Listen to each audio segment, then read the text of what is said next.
All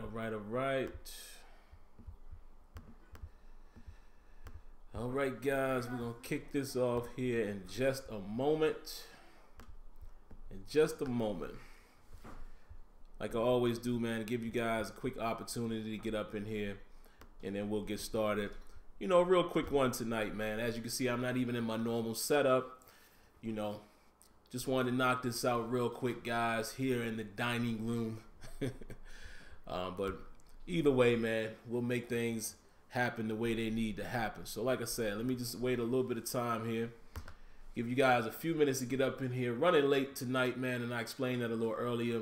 Day didn't go according to plan, but hey, it's still Tuesday technically, and I want to make sure I get out, you know, a Turbo Towel Tuesday on schedule as far as the day. Maybe not the time, but I still wanted to make sure I get it going. So I see a couple of you guys already in here. Michael Garman, Stillberg, Still Gunplay, Jason Shorter. What's up, man? What's up to all of you guys? And like I said, give me a quick second, man, and we'll get rolling in the next 30 seconds or so. Just give a few more guys a chance to get in here, and then we'll get it rolling.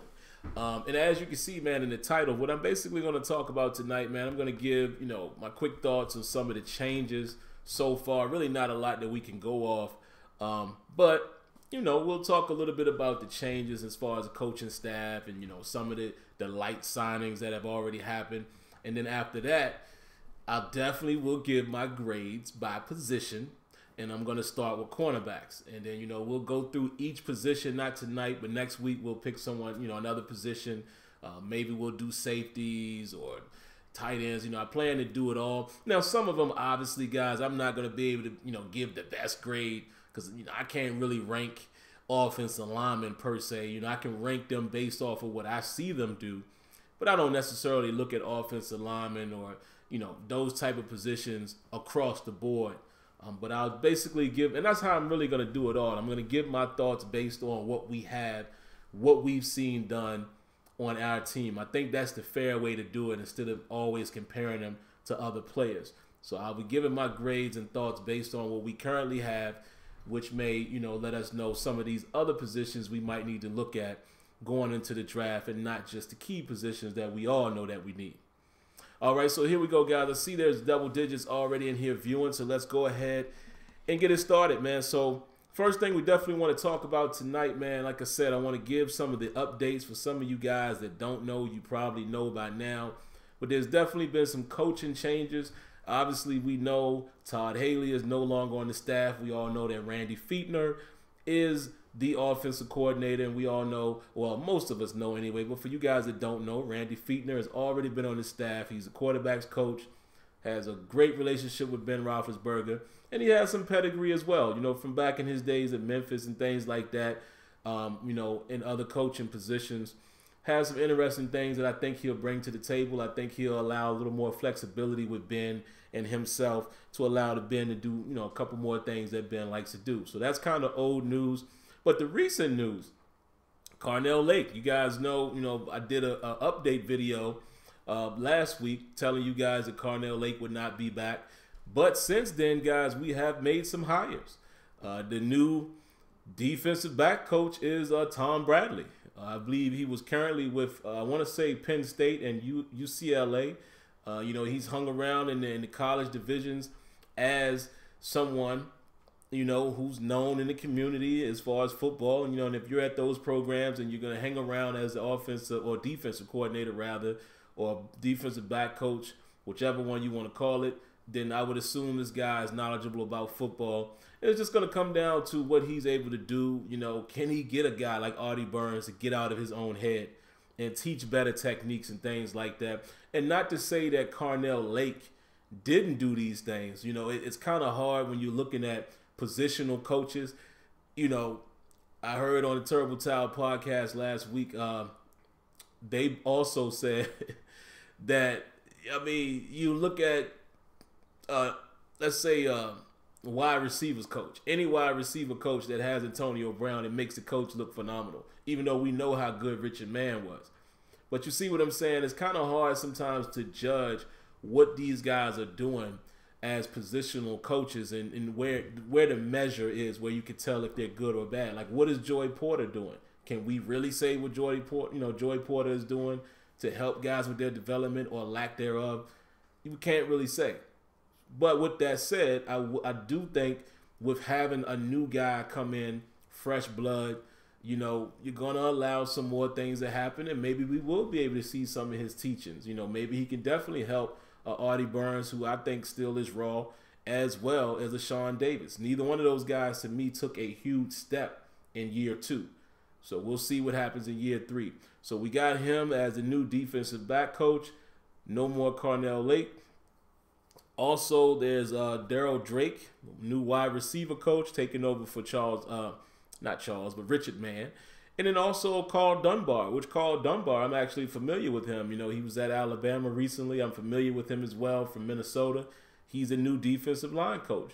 And John Mitchell, who was a defensive line coach, is still in the building, which he will basically be Mike Tomlin's right-hand man. He's going to be the assistant head coach.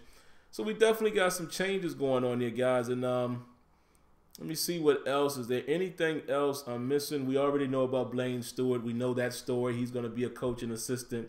Great story between him and his family and Mike Tomlin. I'm not going to really go into that right now. And that's about it as far as the major changes, guys. So what I do like from what I'm seeing is there are some changes. So it's not the rumor that we heard, right before the Pro Bowl. It was a report coming out saying that there weren't going to be any changes. We never heard Tomlin say that. So it's good to see that there are some changes. It's yet to be determined whether or not it is personnel that has held the defense back or coaching. I honestly think it leans more on personnel. I'm not ready to say that what Keith Butler was implementing doesn't work. I'm also not ready to say that, the sprinkles that Mike Tomlin added on it doesn't work. We have to see.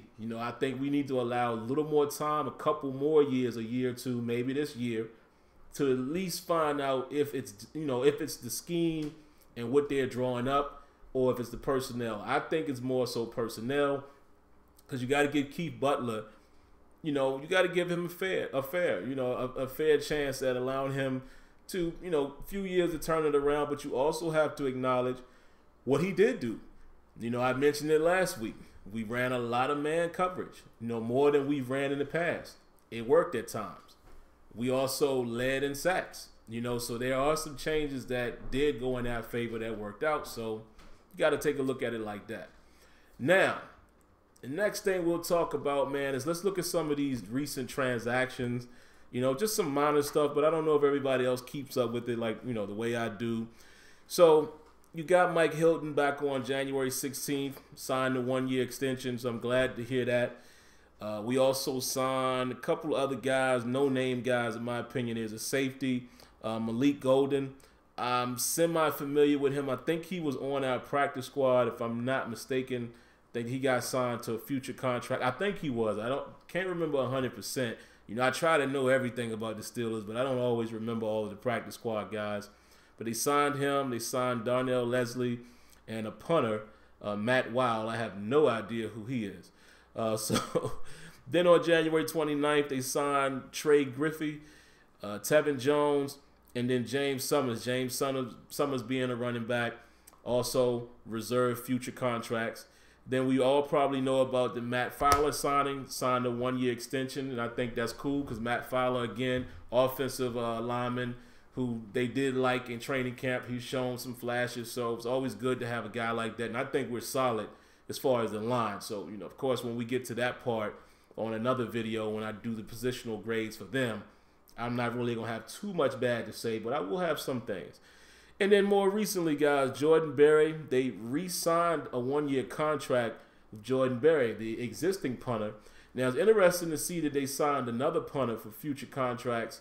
So I'm sure that's just going to be like a camp guy, or at least battle Jordan Berry. Because in my opinion, I don't think Jordan Berry had his best year this past season. He has been a solid punter for the Steelers, but I don't feel like he had his best season this past season. So we'll see what happens with that.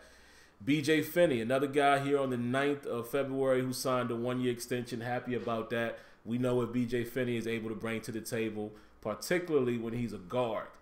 When he's had to play center, it hasn't really been his best outing, but playing guard. Good job there.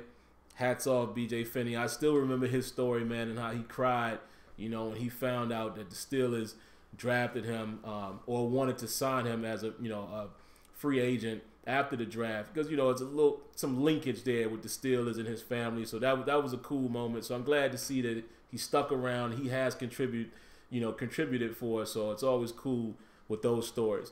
Now, one of the biggest, which I'm glad to see, Roosevelt Nix signs a 4-year deal. I'm happy about that. I'm sure it didn't cost that much to sign a fullback, but we all know what Rosie Nix has been able to do when he's been on the field with Le'Veon Bell, which, you know, it's a head scratcher a little bit. I don't understand why we didn't utilize him more in the playoffs, you know, in terms of when we're lining up to run the ball, or if it's 3rd and 1, 4th and 1, or what have you. Not sure why we didn't go to him. I don't know if that was a Todd Haley thing or what have you. I would assume it was, but what are you going to do? All right, so that's pretty much the recent news. Not a whole lot there, but, you know, there are some things you can pull from. We know how this process works. A lot of these guys are going to make it to camp. A guy like Rosie Nix, that's probably the most, you know, exciting news to me, as well as Mike Hilton, you know, those guys being signed.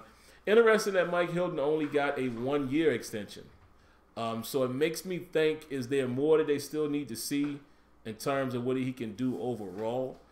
We know where his shining point was him blitzing and also being a pretty solid cover guy when they went to him. I can't really recall every game or every situation, you know, to determine how much he may have gotten burnt or not. But we all saw with our own eyes Mike Hilton in most cases, and I'm going to speak on him in a moment when I do the grades, but in most cases he was probably the most consistent cornerback that we had. All right, so again, that's the recent news, guys, both coaching and staff. Le'Veon Bell news, apparently there is some talks. The only thing that can kind of give us a glimmer of hope if you want Le'Veon Bell, you know, Art Rooney just recently spoke. Most of the time, if you follow the Steelers, you know, and I'm not just saying them as a team. I'm talking about if you're a fanatic like me and you're reading all of the offseason stuff and paying attention to transactions, et cetera, you would know when Art Rooney II normally says something like that, we hope to get a deal done. In most cases, a deal gets done when he says that at this time of the year. Will it happen? I don't know. Again, do I want it to happen? I'm not 100% sure. Not at a certain price point. I hope the Steelers do not overpay for Le'Veon Bell. And I know some of you guys are going to hear me say that and say, Sim, you're crazy. No, I'm not. I hope we do not overpay Le'Veon Bell. And I'm talking about $15 million or more a year. That's too much in my opinion. Just my opinion. And, you know, unless they structure it in a way where, you know, you give him the bulk of it and then you don't keep him for the duration. But we'll see. Now, let's get to the nitty-gritty, guys. The last little portion here of this video, and then I'll look in the chat and see what you guys got to say, and then that'll be it. So, positional grades. We'll start off with cornerbacks. And then next week, you know, maybe I'll let you guys decide which position we go with. But we'll do it, you know, for the next couple of weeks. We'll knock out all the positions, and then after that, combine stuff should be up and, you know, starting to happen around, or has already happened by that time, and we can really start developing, you know, some of the mock draft stuff. I've seen everything from running backs being mocked to us to a safety, you know, the kid from Iowa, you know, Rashawn Evans, inside linebacker, they're saying he can play inside or out. So I've seen all of these positions that we would like, but to me personally, just my personal, you know, opinion, it's too early for me to do that. Because once the combine and all that stuff happens, what I like to do, first of all, I look at players that I know, because I do watch a fair amount of college football, not a ton, but, you know, I'm a Florida State fan, so I watch a lot of those games. I've seen a lot of Louisville games. I've seen some Notre Dame games, obviously Alabama, Georgia, you know, teams like that, a lot of SEC. So I go with some of the players I know, check them out, but then I start looking at guys who are popping off of the screen in the combine, go take a look at their film, and then I try to, you know, break it down based on how I think it would fit in the Steelers scheme. And then when I'm able to do that, that's when I'll start giving you guys some possible mock drafts just from my opinion. So let's talk about cornerbacks, guys. I'm going to give you, first of all, let me tell you who our current cornerbacks are. And this would be excluding anyone who might be, injured and gone for the year, what have you. It will include guys who were injured during this past season and are currently still on the roster. So let's start with this guy. Brian Allen, you guys remember him? 6'3", 215-pound rookie. Converted to cornerback out of college. Big kid from Utah. He had some promise in terms of press coverage, but even in preseason and what we were hearing from some of the Steelers staff, never really quite got what they wanted to see from him as far as development. And it's raw. And I know he was one of those height, weight, and speed guys.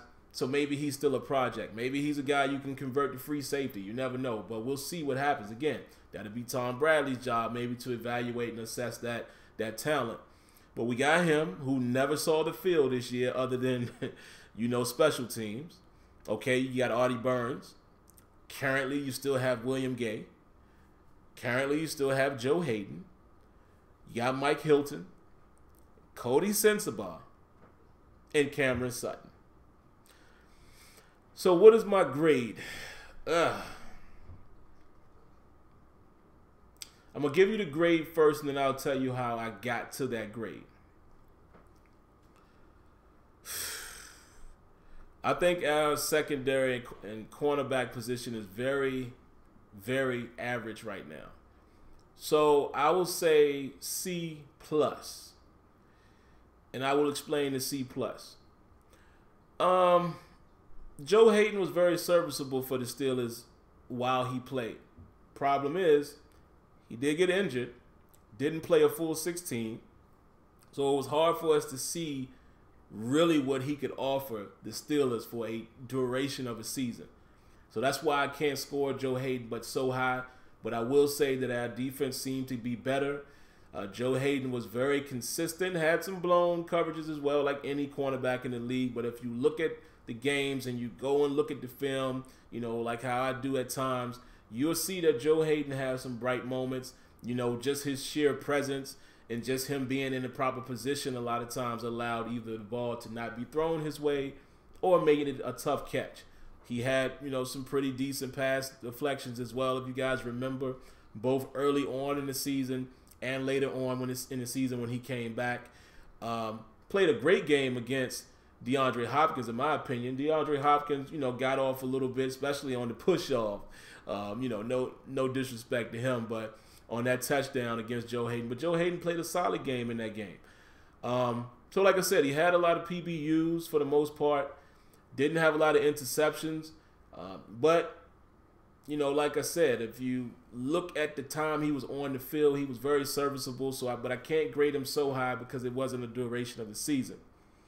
Mike Hilton. Mike Hilton, in my opinion, was the most consistent cornerback the Steelers had this season. This guy was a combination of, being able to play in the slot. And for the most part, even if it was a time where he got beat, he was around the ball. That's all you can ask for. I don't recall any times, and there may have been a couple times, but I don't really recall too many times where Mike Hilton was completely away from the ball or totally lost. You know what I mean? Or total blown coverage. Now, like I said, I'm sure there were some, but the fact that we can't really remember them, that lets you know that he was pretty consistent. Think back, man, to the first Patriot game. The only Patriot game. The game that we played in Heinz Field. The cornerbacks was doing pretty good in that game, man, if you really think about it. We got beat in the last couple of minutes of the game, excuse me, where our offense should have killed the clock anyway, getting the ball at 3 minutes and 56 seconds with their lead. But we give the ball back to Tom Brady, and Tom Brady and Gronkowski worked us. And most of that was on the safety play. But for the most part, the corners did a pretty good job, on Cooks and on, Hogan and whoever else was playing in that game. Hogan might have been out, but whoever else was playing, like Amendola and whoever else, Did a pretty good job. All right. So let's move on to William Gay. William Gay actually, I'm going to mess y'all up with this one. William Gay actually played better this season than he did last season, but the only reason why is because he was in lesser of a role than we needed him to be in, the season before last. Still has some situations where he gave up a couple plays. Definitely in the Jacksonville game. I don't know what him and Artie Burns were doing on that swing pass or that check down to Yeldon. Still some opportunities where the William Gay that we've seen in the past showed up. But he also made some decent plays. He also had times where he was in position. Well, let's face it, William Gay is really a guy that you probably really might not necessarily want on your roster at this point. No disrespect to him. I just think his time has come and gone. He's 33 years old.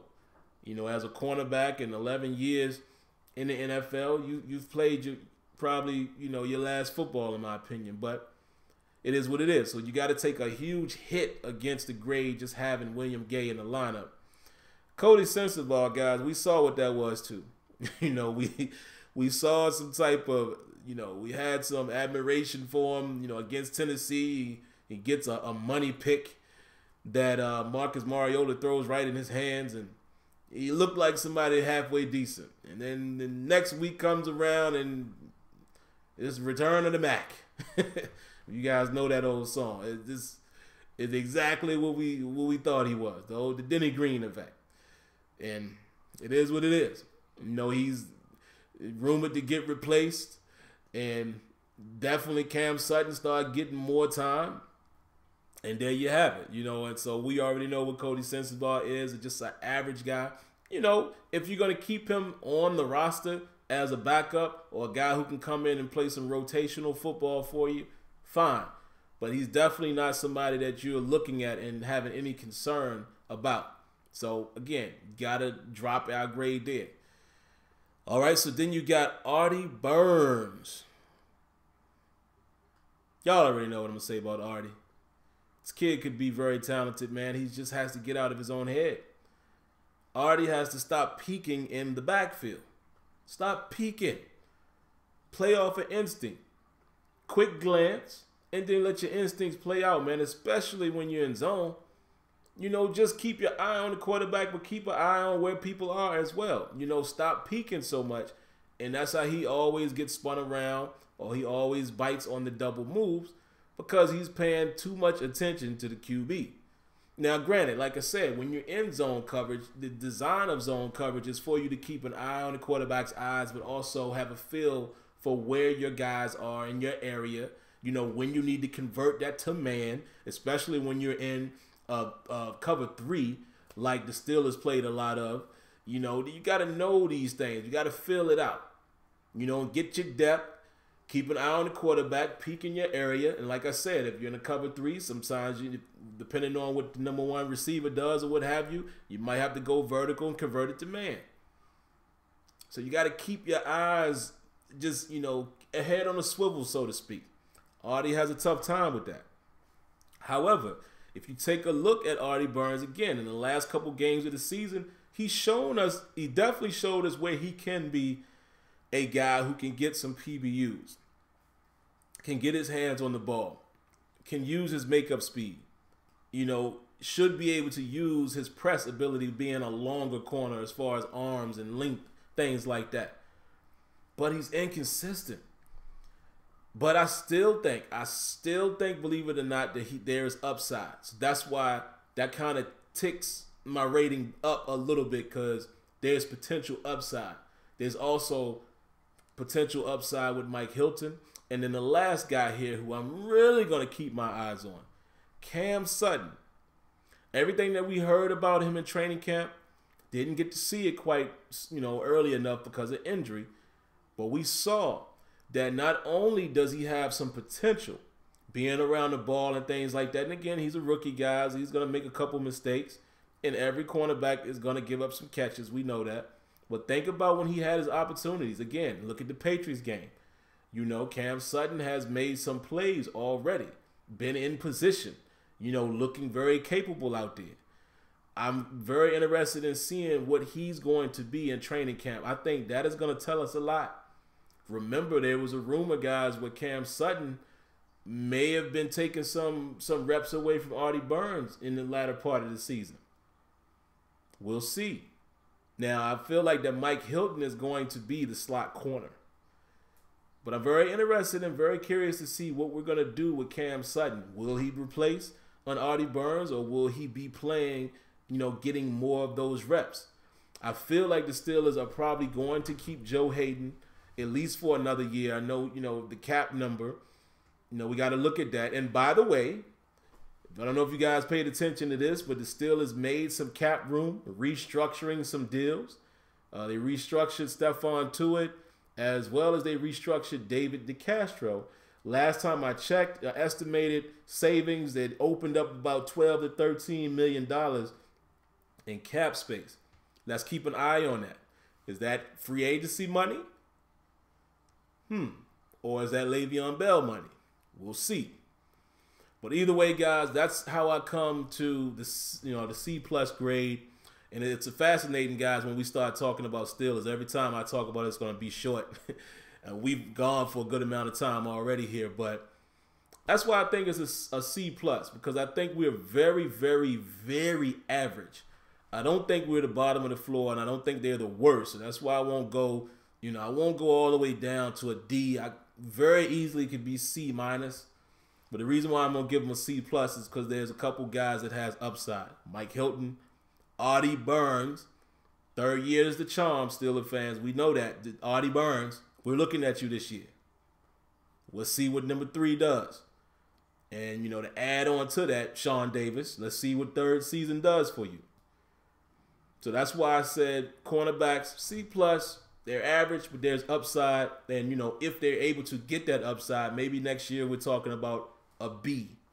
I don't think we're going to jump up to an A squad unless Tom Bradley or whatever him along with Keith Butler and along with Mike Tomlin are going to do, unless they can make these guys into some phenomenal cover men this season. They're still going to be a bit average. And then again, we never know who they're going to grab. They may grab another corner or two in the draft, maybe in the latter rounds, or it just depends on who's out there. I mean, Steelers are known for grabbing the best talent, sometimes even before need. So we'll see. But there you have it. That's pretty much what I got for you guys today. Now, let me take a look at your comments and see what you guys are talking about. And then we'll get up out of here. Whoa. Mariano Papa, shouts out to you, man. Thank you very much, man. I see that he has hit us with a donation, guys, of $15 tonight. Please give him a big thumbs up, guys, and a virtual round of applause. Appreciate you, man. I appreciate all of you guys that do that, man. You guys have been outstanding with the support and the donations. And again, man, the words can't explain it. Words can't explain it. But I can promise you guys, man, the more and more I stream, you would definitely start seeing where your contributions are coming into play. Whether that's, more software or another PC or what have you, the environment. These things will definitely start to change over time. So you definitely can understand that your donations are very welcomed, and they'll definitely be used in return to, present more coverage and more footage to you guys. Matter of fact, you know what I'm definitely going to do next year, this coming season, and I will definitely use some of the funds, guys, that I'm getting from you guys from donations. I am definitely going to purchase Game Pass. And what I want to start doing on Terrible Towel Tuesday, whether it's Tuesday or if it's another day during the week, I want to start breaking down some actual film, some actual gameplay film where we can take a look and, we can assume what coverage we think we were running and kind of see where the mistakes are. I think that'll be, some excellent value to bring to the table, for all of us, and to give us a closer look. But I think I am definitely going to not even think. I'm going to go ahead and say I'm going to do that now. And we'll start making Terrible Towel more interesting and more things to do and more things to talk about. Right. Ali Howard says, what's good? Good to see you live, man. Hey, appreciate it, man. And good to see you as well. I'm glad you're in here checking out this week's episode. My man Still Gunplay says, to be honest, Ben is the new OC. You know what? Probably so. Probably so, because, you know, if you listen to what Fiedner said, he pretty much said that, you know, me and Ben got a relationship there. There's not a whole lot we're going to have to change. There are going to be some sprinkles. There's going to be some new additions. But it's really about making Roethlisberger comfortable. I'm going ahead and guessing that we're going to see more of Ben checking into things that he thinks he sees and what he wants, and probably more no huddle. I would love to see that. My man Captain Spartan said, did you already talk about Tom Bradley? Yeah, I did.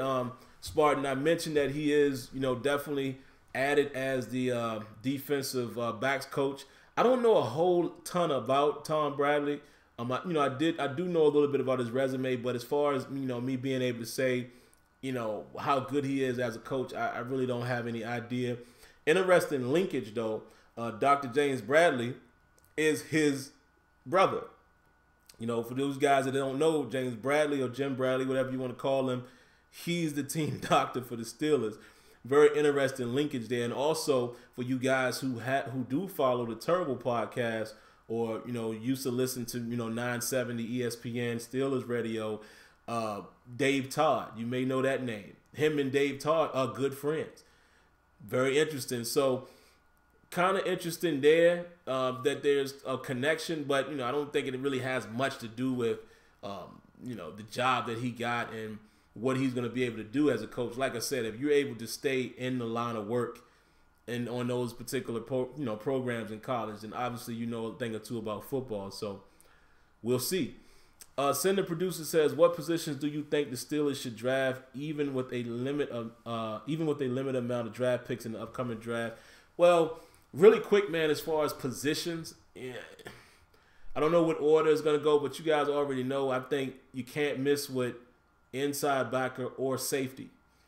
If I had to rank it, I'd say you got to go inside backer first. I think you can afford to find a safety in the second or third round, unless that mega guy is out there. Unless that guy that fits with the mold that what you want to do on defense is there, take him. And then you try to find you a linebacker elsewhere. You know, I don't necessarily think it has to be a first round guy, you know, at linebacker. You know, you can find a guy that can play and be a solid contributor, second, third, fourth round even.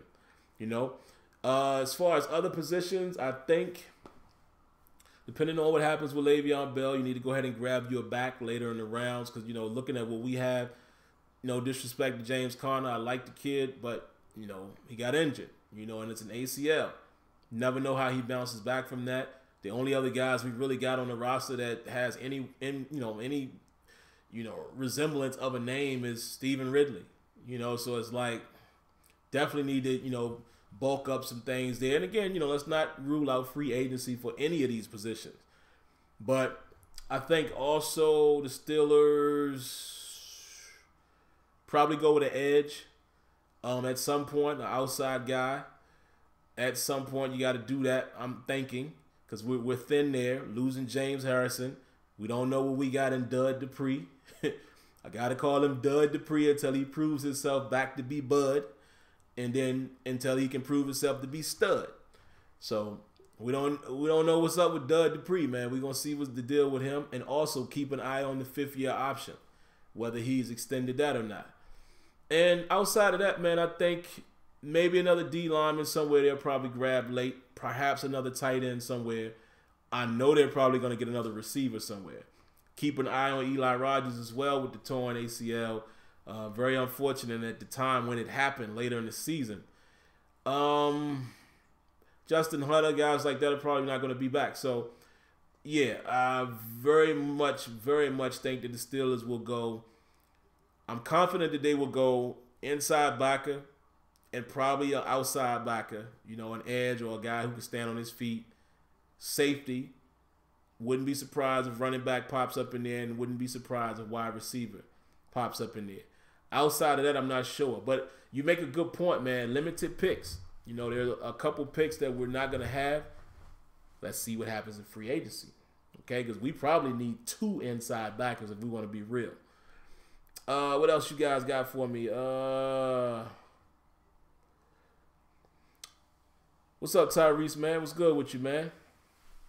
Glad that you're back, brother. My man Kenya Wright. What's up, Kenya? Kenya says you would be correct, Sim. It was a Todd Haley thing. Yeah. He never used fullbacks in Arizona. Yeah, man. Crazy, crazy, crazy.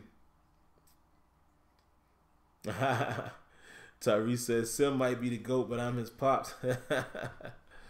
Let's see. Yeah, I'm not paying him $15 million either, Kenya, man. I know me and you both discussed that before. It just don't make sense, man. I love him, but not for that much money. Ironhead Villalobos says, hey, glad I could make it. I'm glad as well, man. That's one benefit by sometimes doing it later. Some of you guys that may not be able to catch it earlier in the afternoon or in the evening can catch it late at night, man. So it's a win-win for me. You know, I definitely wanted to do it a little earlier like I normally do, but it's cool, man. As long as it allows some of you guys to get in here, appreciate that. DK says, Ronnie Harrison's safety from Bama is his vote for our first pick. Kid looks like a player. All right, hey, I'm going to tell you right now, anybody from Alabama, just looking at how that defense has played, not just this past season, but consistently, my ears are open. I'm cool with that. Whether it's that kid or Evans, if he's still out there, listen, I'm cool with it. Or even if they take a D lineman. Alabama has just been a pro machine. And unfortunately, guys, and here's a funny thing. What's the guy's name? I can't remember his name. And y'all know who I'm talking about. The guy that the 49ers drafted. He's in trouble, man. He's a linebacker that had a little few issues coming into the draft, which made him slip. If I remember, I just can't put my finger on his name right now. But I don't know if y'all saw the news. He got some charges he's facing. Tough situation there, man. Tough situation. So, just because he went to Bama doesn't mean anything. But as far as a football field, I'm cool with that. And again, I like that kid, Roquan Smith, man, from Georgia. I would love for him to be there at our pick, and we grab him an inside backer. Because I watched him not even just in the championship game. That kid is a baller. He's a sure tackler, and he can roam the sidelines. So, there's a lot of good players out there, man. I just hope we get somebody that we need. Jason Shorter says Hayden needs to be trade bait. Perhaps. I don't know how much he would warrant a trade, though, to be honest with you. Given his age and what that number is going to be, I don't know. Stillberg said if Burns is still with his mental mistakes, I can see Sutton as a starter. I fully agree with that. Fully agree with that. That's something that we need to keep our eyes on, man, because, again, there was smoke this year. And where there's smoke, there's often fire. Let's keep an eye on that. I think that's exactly who he replaces if he's not doing what he's supposed to do. I think Sutton slides right into that spot.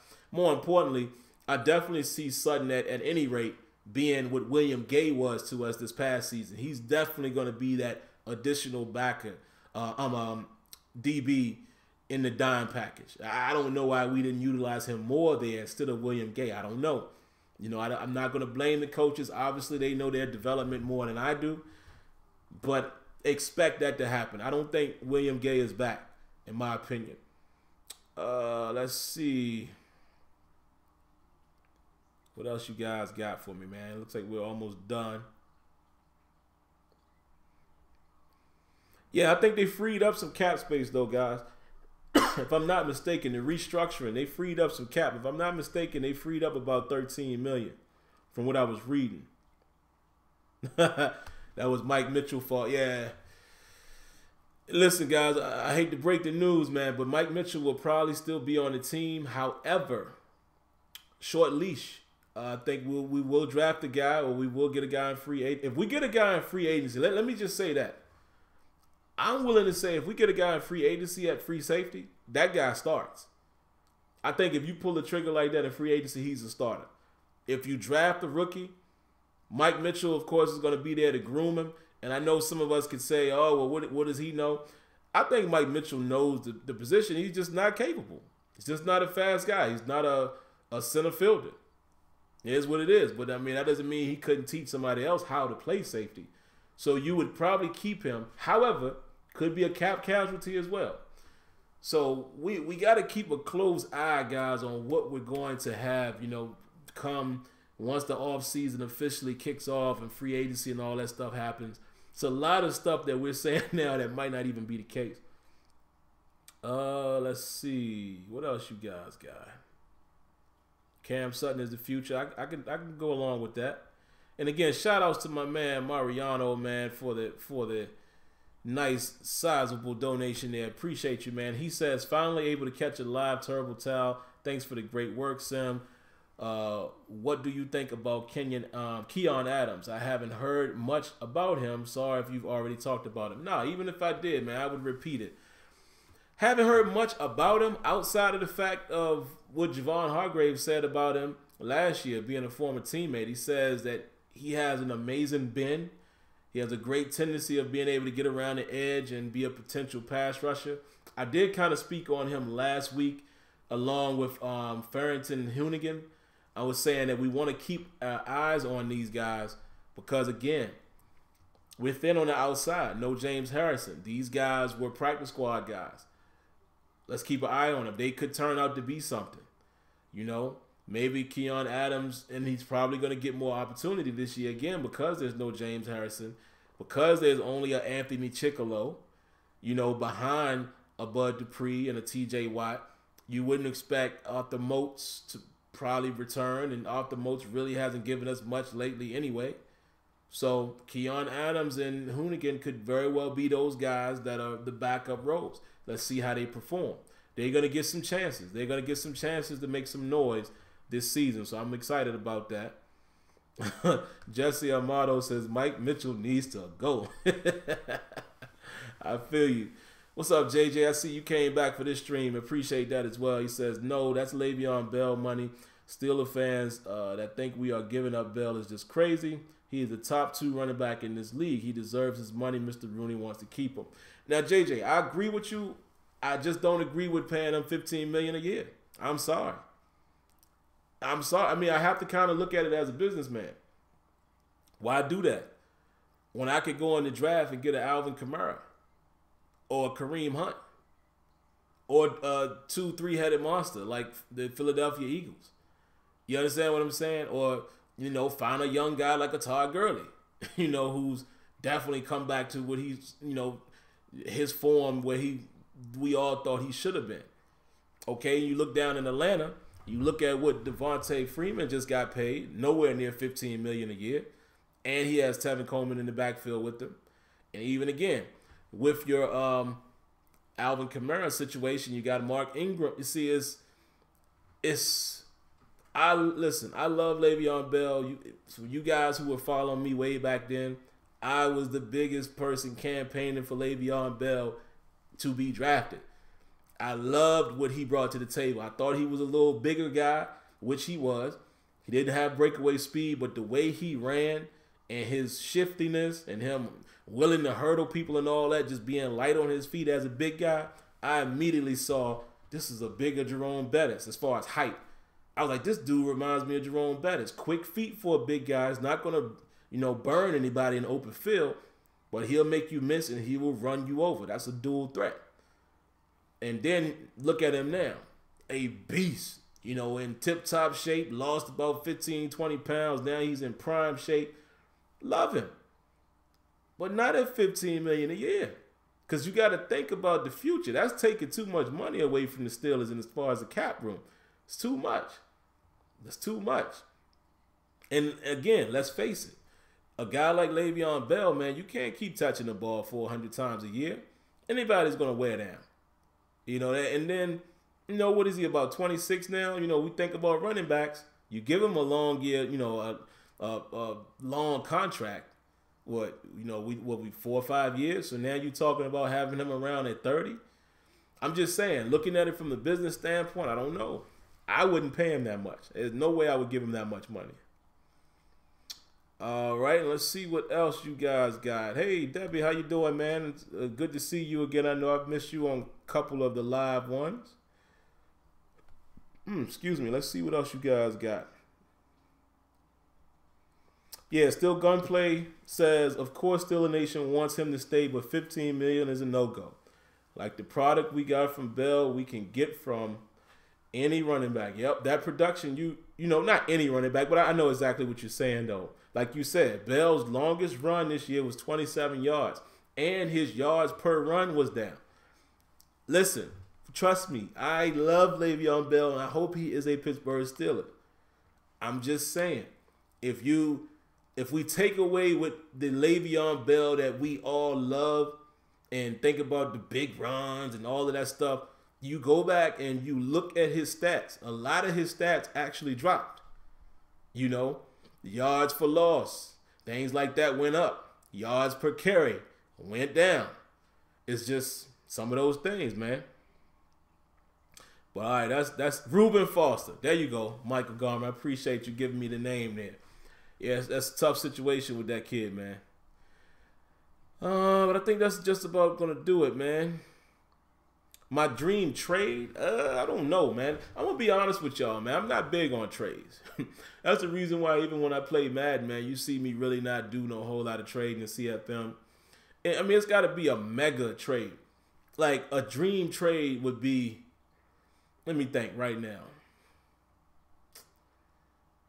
I mean, somebody like, we got to get somebody like a Harrison Smith as a free safety, or a Eric Berry, or get a guy like Von Miller on the edge. You know what I mean? It's got to be a difference maker. You know what I mean? Not no potential. I need guys that I know be balling. And what's it going to take to get those kind of guys? You see what I'm saying? That's why, from my standpoint, I never really have like a dream trade scenario, because what's it going to take to get these guys? So, and the last thing I will read here, man, last person here, Cabo Prime says, yeah, but that's because of the holdout, which means if he gets paid, he won't hold out and he'll be back to normal. Plus, he was more of a pass catcher. His catching was higher than before this year. Haley only wanted him to catch instead of just run, run, run. Very good point, man. It's all valid points. Yeah, there you go. Dream trade. Like, yeah, Jalen Ramsey or Harrison Smith. And what's it going to take to get those guys? But, yeah, I would agree with you, Cable. Bell, listen, nobody can deny what Bell brings to the table. But not at that price tag. I'm sorry, that's just too much. That's too much. It's too much. Because y'all telling me that if we had Alvin Kamara, we wouldn't be happy with that? I'm just saying. It's too much, man. As much as I love him, it's too much for the Steelers to pay when we have so many other areas that we can focus on. You can get great, solid production out of a young running back or a two-headed monster. He's too much money, man. You can't make Antonio Brown type money at running back. You just can't. You just can't do it. So that's just my opinion. It's like you guys have yours, man. So none of us are right or wrong. It's just our opinions, and that's what makes this thing so great. All right, man. Oh, appreciate that, Michael Van Leer. He says he has love for my live videos and real talk about the Steelers. I appreciate that as well, man. Really appreciate that. Well, all right, guys, let me go ahead and get out of here. I've been talking long enough. I know it's never too long when we're talking Steelers, but I do have obligations, so let me go handle that. So, all right, man, once again, like I always remind you guys, if you haven't already, make sure you subscribe to the channel. Cut on your notifications so you're fully aware of when the next video is available. And also, man, I promise it will never hurt you to hit that thumbs up. Go ahead and hit that like button. Share the stream. Tell other Steelers fans about it. And we'll make this thing something special, something real. All right? Get at you guys later. Y'all be easy. Have a good one. And unless some important news comes out, I'll see you Tuesday. But if anything breaks that we can't hold on to, I'll do a special on that day. But outside of that, I'll see you guys next week, man. Like always, here we go, Steelers. Catch you guys later. Peace.